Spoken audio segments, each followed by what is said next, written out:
Good morning students. अगली video हमारी 13 number 11वीं क्लास की मैथ्स के बारे में बात कर रहे हैं। और पिछले वीडियो में मैंने आपको एक आयोटा के बारे में बात बता दी थी।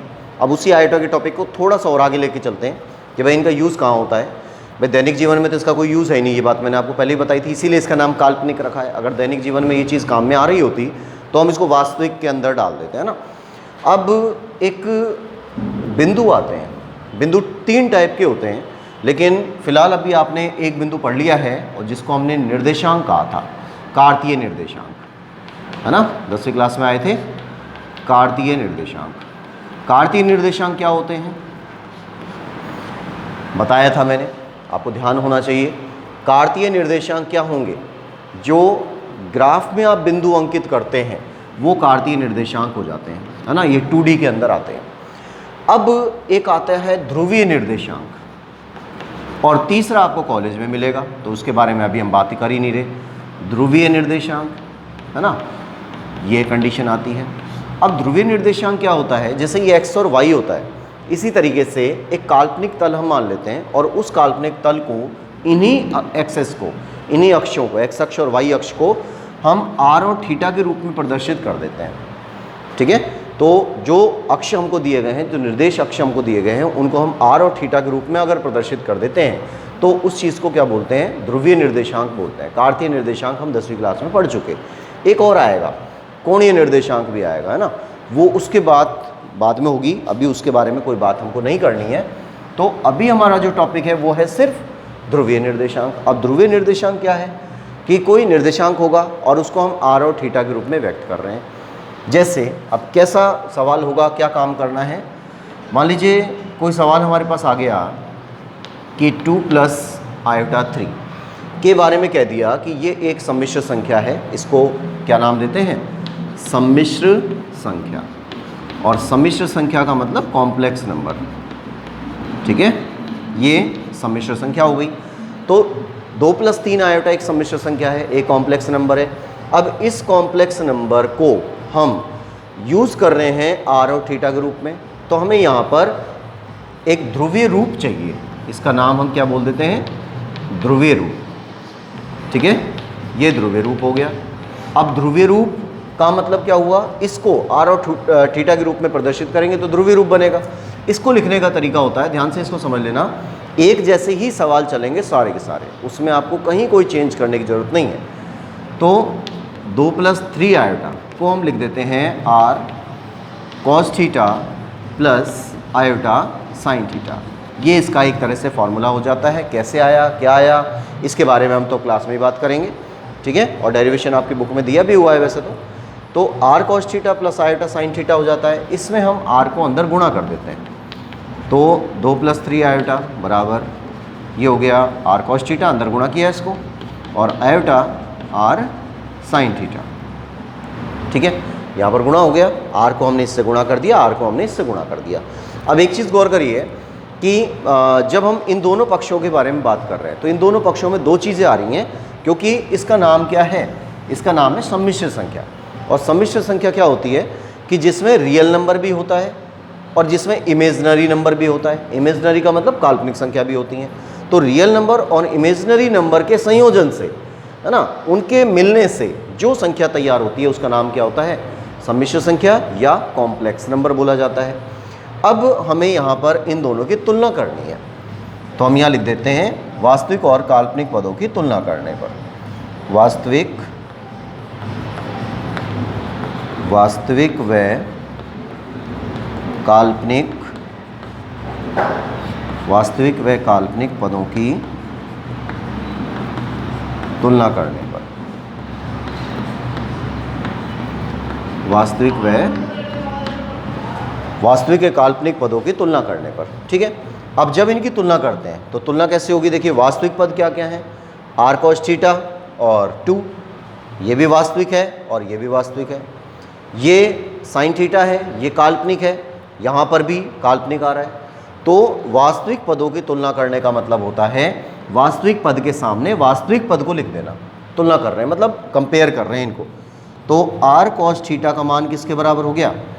2 के बराबर हो गया। इसको डाल दिया नंबर 1। और r sin थीटा है, r sin थीटा है ना, आयोटा भी लगा लो आप अगर चाहो तो, आयोटा यहाँ पर भी आ रहा है। और इसकी जब तुलना इससे करेंगे तो यहाँ पर हमको क्या प्राप्त होगा, 3 आयोटा। आयोटा से आयोटा कैंसिल हो जाएगा क्योंकि दोनों तरफ सेम चीज़ें हैं। तो क्या बचा, r sin थीटा बराबर 3, ये नंबर हो गया 2। ठीक है, तो ये हमने कंपेयर कर लिया, ये हमने कंपेयर कर लिया, तो समीकरण 1 और 2 हमारे पास आ गया।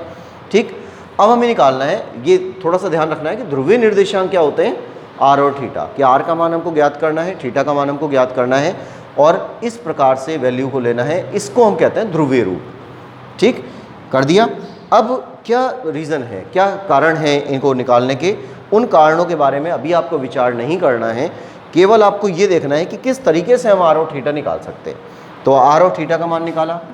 अब समीकरण 1 व समीकरण 2 का वर्ग करके जोड़ने पर समीकरण 1 और समीकरण 2 का वर्ग करके जोड़ दिया।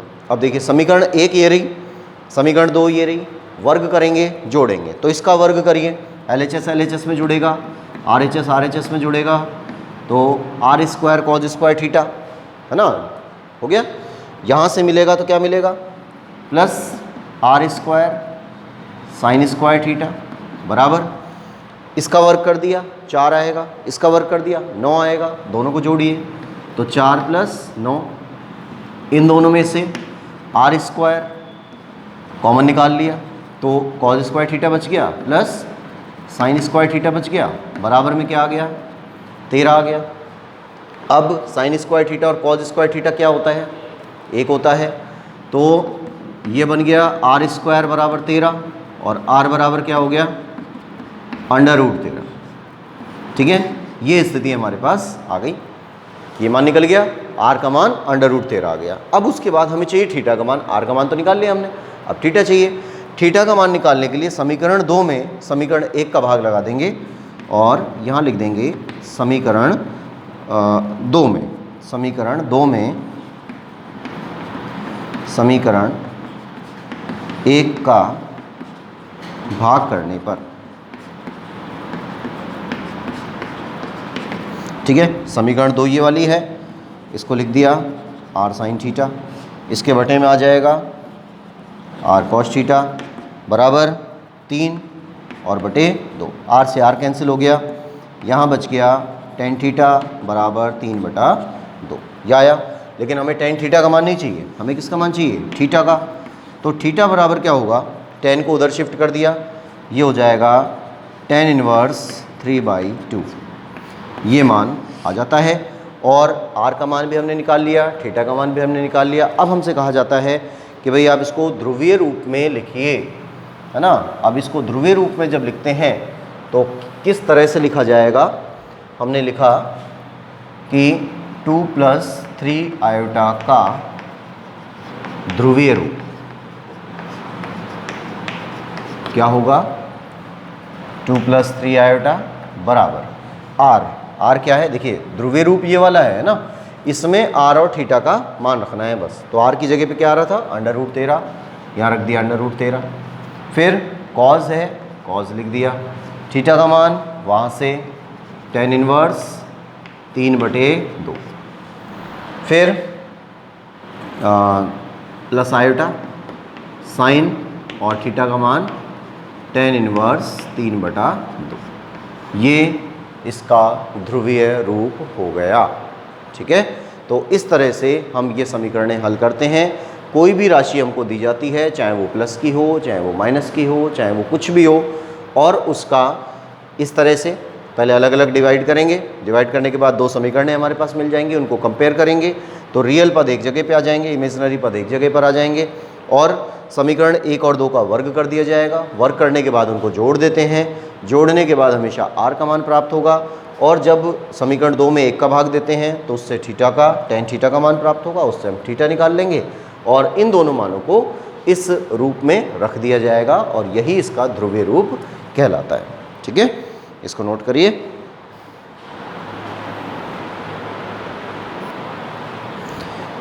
इसके बाद देखिए, जैसे हमने नेक्स्ट ले लिया कोई आयोटा प्लस रूट 3 या 1 प्लस ले लो पहले, अभी ज़्यादा डिटेल में नहीं जाए। 1 प्लस आयोटा रूट 3 ये कोई संख्या हमको दे दी, सम्मिश्र संख्या है, और हमसे कहा गया कि इस सम्मिश्र संख्या का आपको निकालना है ध्रुवीय रूप, है ना, ध्रुवीय रूप बनाना है इसका। तो ध्रुवीय रूप बनाने के लिए तरीका वही का वही, दोबारा एक बार रिपीट करते हैं ताकि ये चीज़ आपके एकदम सेट हो जाए और समझ में आ जाए। और कोई दिक्कत आती है तो आप ग्रुप में बता सकते हैं मेरे को, अगर इस टॉपिक पे अगर कोई दिक्कत आई तो। अब ये संख्या हमको दे रखी है, ध्रुवीय रूप के बारे में मैं पहले ही बता चुका कि उसको आर और थीटा के रूप में व्यक्त करते हैं, वो ध्रुवीय रूप होता है। तो इसको जब हम ध्रुवीय रूप में लिखते हैं तो क्या लिखेंगे, R cos theta plus iota sine theta, ऐसे लिखेंगे। इसका अंदर गुणा कर दिया आर कॉस थीटा प्लस ये आर अंदर गुणा हुआ तो आयोटा आर साइन थीटा, ठीक है। R cos theta plus iota sine theta लिखा हुआ है, इस आर को अंदर गुणा कर दिया तो आर कॉस थीटा हो गया, इसको अंदर गुणा किया तो आर साइन थीटा हो गया। क्लियर है यहाँ तक। और संख्या आगे क्या चल रही है, 1 प्लस आयोटा रूट 3 ये चल रही है। अब इसमें वास्तविक पद भी हैं, है ना, जिसके आगे आयोटा नहीं होता वो वास्तविक पद होता है, जिसके आगे आयोटा लगा होता है वो काल्पनिक पद होता है। तो इसमें वास्तविक पद भी हैं, इसमें काल्पनिक पद भी हैं, दोनों को कंपेयर करना है, तुलना करनी है दोनों को। तो यहाँ लिख देंगे कि वास्तविक व काल्पनिक पदों की तुलना करने पर, काल्पनिक पदों की तुलना करने पर, वास्तविक और काल्पनिक पदों की तुलना करेंगे। तो वास्तविक पद क्या है, आर कॉस थीटा, तो यहाँ से आर कॉस थीटा आ गया, और यहाँ पर वास्तविक पद क्या आ रहा है, 1, तो ये समीकरण नंबर 1 आ गया। ठीक है, बन गया समीकरण नंबर 1। अब काल्पनिक पद क्या है, ये वाला। तो अब देखिए मैंने पिछले वाले सवाल पे आपको बताया था कि आयोटा से तो आयोटा कैंसिल हो जाता है, आयोटा से आयोटा कट जाता है, तो आयोटा को लिखने की ज़रूरत नहीं है, लिख भी देते हैं तो एक स्टेप हमारी और बढ़ जाती है, वो बेवजह है, कोई लेना देना नहीं है। तो हम तुलना कर रहे हैं तो उसमें हम लिख देते हैं कि आर साइन थीटा, है ना, आर साइन थीटा बराबर क्या होगा, अंडर रूट 3। ये नंबर 2 हो गया, यहाँ तक का काम हो गया। अब समीकरण 1 का वर्क करना है, समीकरण 2 का वर्क करना है, दोनों को जोड़ना है, तो आर का मान निकलेगा। तो यहाँ लिख देते हैं कि समीकरण 1 व समीकरण 2 का वर्ग करके जोड़ने पर, ठीक है, दोनों को जोड़ दिया। देखिए क्या आता है, R square cos square theta, R square sine square theta बराबर 1 का स्क्वायर करेंगे 1 आएगा, इसका स्क्वायर करेंगे 3 आएगा, अंडर रूट 3 का स्क्वायर करेंगे तो 3 आएगा ना, यहाँ लिख दिया। उसके बाद में यहाँ पे कॉमन निकल रहा है, आर स्क्वायर कॉमन निकाला तो cos square theta plus sign square theta बराबर 4 हो गया। अब sign square theta plus cos square theta का मान 1 होता है, सब जानते हैं। ये एज इट इज़ ख़त्म, इसकी जगह 1 रखेंगे, 1 से गुणा करेंगे तो आर स्क्वायर आ जाएगा, और बराबर में क्या चल रहा है 4, इसका वर्गमूल कर देंगे तो आर बराबर 2 आ जाएगा। ठीक है, ये आर बराबर 2 आ गया, हो गया। अब समीकरण 2 में सेम प्रोसेस है, हर सवाल चाहे कैसा भी आ जाए आपको यही प्रोसेस निकालना है हर बार कि समीकरण 2 में समीकरण 1 का भाग दे देना है। अब यहाँ पे लिखते हैं समीकरण 2 में समीकरण 1 का भाग देने पर, इसका भाग देते हैं तो देखिए क्या आंसर आता है। समीकरण 2 को ऊपर रखना है तो आर साइन थीटा अपॉन में आर कॉस थीटा बराबर अंडर रूट 3 बटे 1। ठीक है, आर से आर कैंसिल हो गया, यहाँ बच गया टेन थीटा बराबर रूट 3। अब आपसे कहा गया कि भाई थीटा का मान निकालिए, थीटा का मान निकालना है, टेन थीटा का नहीं निकालना है, केवल थीटा का मान निकालना है। तो ये इस टाइप के क्वेश्चन 10वीं क्लास में आए थे, है ना, इसीलिए मैंने ये एग्जांपल लिया है कि 10वीं क्लास से हम थोड़ा सा इसको कनेक्ट कर सकें कि रूट 3 जो है वो 10 में कितने डिग्री पर आता है। ये मैंने आपको 9वीं प्रश्नावली कराई थी, 8वीं प्रश्नावली कराई थी, उसमें कई बार याद कराया था कि टेन थीटा में √3 जो आता है वो कितने डिग्री पे आएगा, 60 डिग्री पे आएगा, है ना। और इसी 60 डिग्री को हम लिख सकते हैं tan π/3। पाई का मतलब क्या होता है 180। 180 में अगर आपने 3 का भाग दे दिया तो वही 60 डिग्री आएगा, है ना। तो या तो ऐसे लिख दो और या ऐसे लिख दें, एक ही बात होती है। अब tan से ये tan हटा दिया जाएगा और बचता क्या है, थीटा बराबर π/3। तो हमें मान किसका निकालना था, r का निकालना था, थीटा का निकालना था। अब इन दोनों वैल्यूज़ को हमें कहाँ रख देना है, इस जगह पर जहाँ पर हमने शुरू में ये सवाल लिया था। तो यहाँ लिख देंगे अतः 1 + i√3 बराबर 2, r की जगह पे 2 आ रहा है, और cos π/3 + i sin π/3। इसका मतलब क्या हुआ कि cos π/3 है, cos π/3 का जो वैल्यू होती है वो कितनी होती है, cos π/3 cos 60 डिग्री हो गया, और यहाँ पर sin π/3 sin 60 डिग्री, sin 60 का √3/2 होता है। तो जैसे ही आप ये 2 को अंदर लेके जाते हैं, 1/2 के साथ गुणा होगा तो 1 मिलेगा, ठीक है। और sin π/3 में √3/2 होता है, ये 2 यहाँ पर गुणा होगा तो √3 मिलेगा। अब जब इसको सॉल्व करेंगे तो यही संख्या वापस आएगी, आ गई ना। तो इसका मीन्स ये हुआ कि ये दोनों पक्ष बराबर हैं। तो इस काल्पनिक संख्या को आयटा वाली जो संख्या है, जो सम्मिश्र संख्या हमारे पास आ रही है, इस सम्मिश्र संख्या को ध्रुवीय रूप में लिखने का तरीका ये होता है, यानी r और थीटा के रूप में लिखने का तरीका ये होगा, ठीक है। ये कंडीशन फिनिश। अब देखिए, जैसे एक नेक्स्ट एग्जांपल हम ले लेते हैं। मान लीजिए आपके पास कोई संख्या आती है i√3, बस इतना ही लिखा हुआ है, और फिर हमसे कह दिया गया कि भाई अब आप बताओ इसका क्या होगा कंडीशन, या ध्रुवीय रूप क्या होगा। आगे कुछ नहीं है ना, केवल i√3 है। तो तरीका वही है, r cos θ + i sin θ। अब हम इसको पहले r को अंदर गुणा कर देते हैं, तो i√3 है। अब देखिए यहाँ आगे कुछ नहीं है, मतलब जो इमेजनरी नंबर है वो तो है, पर रियल नंबर नहीं है। रियल नंबर नहीं है तो उसके आगे हम 0 लगा सकते हैं, मान सकते हैं ना 0, भाई कुछ भी नहीं है तो इसका मतलब क्या है, फिर 0 ही है। और इनका अंदर गुणा कर दिया तो r cos θ + i r sin θ, ये आ गया। कंपेयर कर दिया कि वास्तविक व काल्पनिक पदों की तुलना करने पर, वास्तविक व काल्पनिक पदों की